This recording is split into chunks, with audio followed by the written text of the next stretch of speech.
Good evening, it's Friday, July, I'm going to say 31st, I think, or 30th. I just got out work.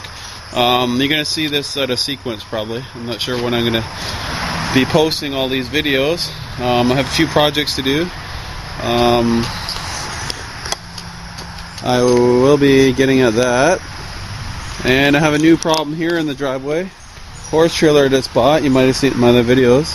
We broke an axle, but before I can get at replacing that, I have, and you can see how bad it is. I got a lot of work to do to this old trailer. That and moving the jack. Anyway, I have Buddy's K1500 short box step side. I think it's about 98. Something loose in the front end. So we're gonna go ahead and check that out, and I'll show you how to check the ball joints and tie rod ends, and we're gonna check the brakes and go from there. So okay, the first thing you need is a big jack like this one, and hopefully it's one with a longer handle than I have. And you want to unload your ball joints. It all has to do where your springs are. Now, this one here, it's got a bad rattle on this side, so we're going to start with this side and put it in there. Okay, so what the object is to do, you're going to jack it up and take the tension, the weight off the ball joints.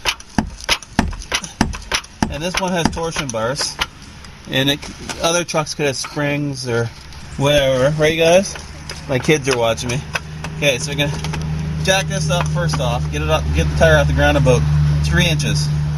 So okay, with the tire sufficiently off the ground, I'm going to find a big bar, and we're going to pry up and down on the tire, and we should be able to see. I should have had light for you guys. The ball joints, if they have any play in it, or the wheel bearing, as some of my viewers have trouble with them Chadland. Anyway, let's get at this. Okay, so with the bar, probably better than this one, I got an old T-post fence reel. We're going to pry up on the ball joint. Dog. Stupid dog's bugging me. Okay. Just a second. Do it, Tanner? Now I got my son trying to help me here. Now pull it up and down. Now we're pulling up and down on the bar, as you can see. Now I've already checked it and I couldn't feel anything. I'm just getting him to do it for demonstration purposes. But if there was any play, ouch, sorry guys, in these ball joints, you'd see it right between here and the lower A-arm. That's your ball joint right in there. It sits in the lower control arm, lower A-arm, and yep. Okay guys, I got my 6-year-old son with the camera. Anyway, this is what it's going to look like. You're going to pry up and down on it. And if there's any play in the ball joints, I'll feel it. That'll check the bottom and the top at the same time. You can check the top by pushing in and out as well. And if you have a loose wheel bearing, you'll feel it. You can check your tie rod ends by pulling on the front or the back of the tire. Okay, Tanner. Okay. Push the button again. Okay, now that's the top ball joint. With this A-arms unloaded, the ball joints unloaded, if there was any play in the top one, you would see movement in between that top A-arm and the spindle, which houses the axle bearing, wheel bearing, and the axle. You can see it there, and holds the brake caliper in that. So I hear something on this side, but we can't see anything. So it could be a sway bar bushing. It looks intact, but that's not saying that it's not broke underneath there. So we're going to go ahead and take the tire off and find out what the heck the noise is. It's probably something in the brakes. Okay, so that didn't produce any results, so we're going to take the wheel off here. And I'm too far away from the house to use my compressor because I don't have a heavy enough extension cord, so we're going to hand bomb her. Okay, after a closer examination, the ball joints were good. You can tell they have never greased them in a long time. Maybe it hasn't changed his oil, I don't know. You can see the grease fings way under there. Anyway, I don't know if this is going to turn out in the camera. You can see that rust around that bolt.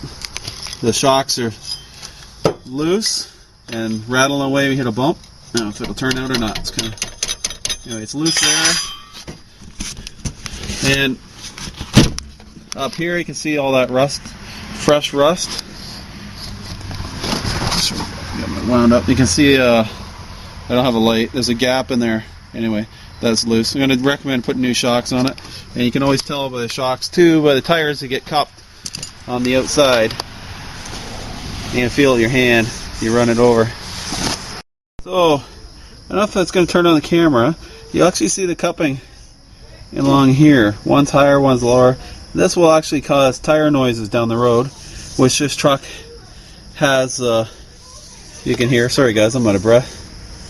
This truck does have tire noises. I'm not sure what the back are like, but if they were on the front at any length of time, they're going to be the same way. It'll almost sound like a bearing noise. Like a rrr, rrr, rrr, rrr, rrr. And it's usually tires, but that's caused by shocks most of the time. A closer inspection to the back ones, they're cupped just as bad, if not worse. And you can kind of see it there. That's a high one, it's a low one. So I'm going to recommend a pair of shocks and 4 tires, and I'm going to check the front end on the other side and see how it goes. Okay guys, it's a few days later since I've gotten at this. Anyway, I've got the rear brakes apart. We checked the wheel cylinders, they're not seized, and by meaning, what I mean about that is that I can push in the piston in here and it's not seized, and on the other side I can push in. To check these also, you should pull the boots back, make sure there's no brake fluid, and then notice the axle seal's leaking. You see it down there? Just starting to leak. That's not good because it'll get on the shoes and it makes it bind. Another problem with this I noticed is this rear diff cover is rotted out. Typical GM. Needs a new rear diff cover and seals. And seal, I should say. And the spare tire is flat, so let's go to the other side. Okay, we had to pry it off. You can see where the rust has been hitting on the back end plate and it's been making some noise. So you can either take this metal up and take it right off with a screwdriver and throw it away, which I recommend at this point. Anyway, I had to pry these off. There's a lip inside here. So basically what you're going to do, right guys, is take a hammer, talking to my kids, and basically hit it like that. What you do is knocking the ridge off, the ridge of the rust off. Oh, it's loud. Like that. And I'm using a Farrier's hammer. I gotta find a better hammer.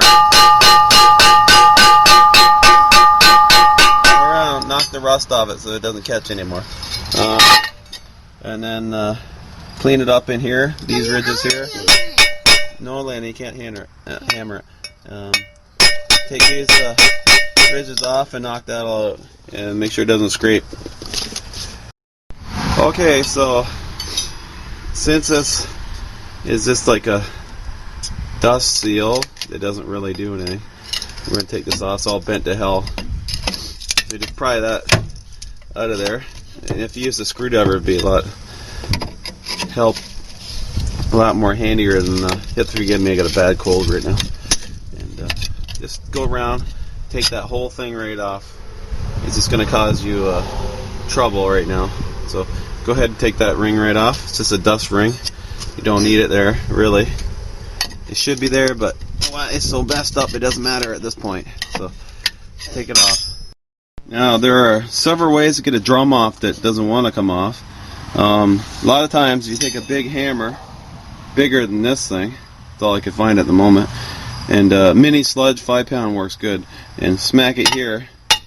It will actually loosen it off enough that it'll come off. But a lot of times there's a ridge on the inside of the drum. I showed you the ridge on the other side. What I like to do, if you can, is go through the backside hole and de-adjust the star wheel adjuster. But most times if you just work at it, they'll put too much pressure. You don't want to pull the hold down pins out of the, anyway, out of the shoes. A lot of times if you just work at it and pound it straight down with the hammer, sometimes on top, it'll break that ridge by itself, or just enough that you can get the drum off. Anyway, and continue prying, and I'll show you what this ridge looks like on this side.